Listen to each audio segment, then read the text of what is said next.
ఫ్యాన్స్కి సార్ ఇక్కడ మా స్పీచ్ ఎవరు వినరు, కేవలం మిమ్మల్ని చూస్తూ ఉండిపోయారు తప్ప మా ప్రజలు. ఒక్క నిమిషం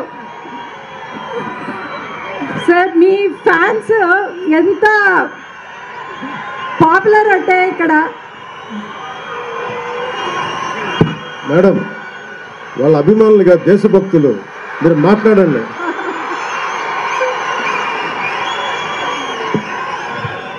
నేను ఒక కథ చెప్తా. పవన్ కళ్యాణ్ గారి ఫ్యాన్స్ నేను కూడా ఏంటంటే, మీ ఫ్యాన్స్ నన్ను ఫస్ట్ ఇయర్ MBBS చదివేటప్పుడు హీరో ఎవరు అని అడిగారు. నేను గొప్పగా పవన్ కళ్యాణ్ గారు అని చెప్పాను.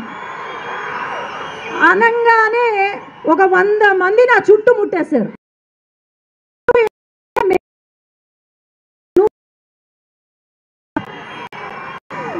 ఇప్పటి నుంచి సంవత్సరం వరకు నేను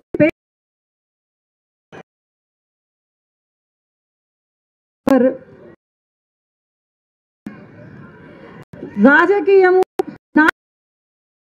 వస్తారు, నాయకుడు రావాలంటే చాలా అలాంటి నాయకుడు ప్రజల రైతులు అనే వాళ్ళు ఇక్కడ చాలా కష్టపడి పైకొచ్చే వాళ్ళు. మిగతా వాళ్ళ మాదిరి వ్యవసాయము కాకుండా వేరే ఏదైనా మార్గం ఎన్నుకునే రైతులైతే మా వాళ్ళు కాదు, కేవలం అగ్రికల్చర్ పైనే డిపెండ్ అయి ఉన్నారు.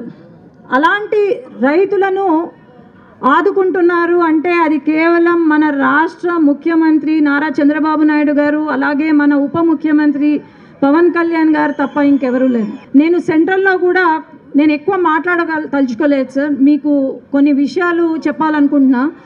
మెన్రేగా ఏదైతే ఉందో దానివల్ల మనకు వ్యవసాయంలో దొరికే కూలీలు తక్కువైపోతున్నారు. కాబట్టి నేను కలెక్టర్ గారు ఒక ప్రపోజల్, నేను మెన్రేగా ద్వారా కూలీలు తక్కువైపోతున్నారు మన అగ్రికల్చర్కి.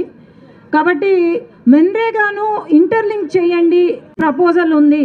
అది బ్యారేజ్ ఏదైతే ఉందో అది కనుక వస్తే మనకు 60 TMCల నీళ్లు అక్కడ ఉంటాయి. 1 ఏకర్ ఆఫ్ 1 సెంట్ భూమి కూడా ల్యాండ్ అక్విజిషన్ ఉండదు అని చెప్పి బ్రిడ్జ్ కమ్ బ్యారేజ్ ఒక ప్రపోజల్ పెట్టాము. ఎందుకంటే ఆ 60 TMC కనుక మనకు వచ్చిందంటే కేవలం మన నంద్యాల జోన్లో కరువు తీరదు, కానీ మొత్తం రాయలసీమ మొత్తం కరువు తీరుతుంది ఈ బ్రిడ్జ్ కమ్ బ్యారేజ్ ప్రపోజల్. ఇలాంటివి మనము ముందుకు తీసుకెళ్తే చాలా బాగుంటుంది సార్. నేను ఓన్లీ మీకు ఇది ఒకటి నేను సెంట్రల్లో పెట్టిన ప్రపోజల్స్ పెడుతున్నాను. అట్లాగే మనం గమనిస్తే 5 సంవత్సరాలు ఎట్లా ఉందో, మన పైన కేసులు ఎలా పెట్టారో, లేకపోతే మనల్ని ఎంతగా బాధించారో అందరికీ తెలుసు. ఇప్పుడు మన టైం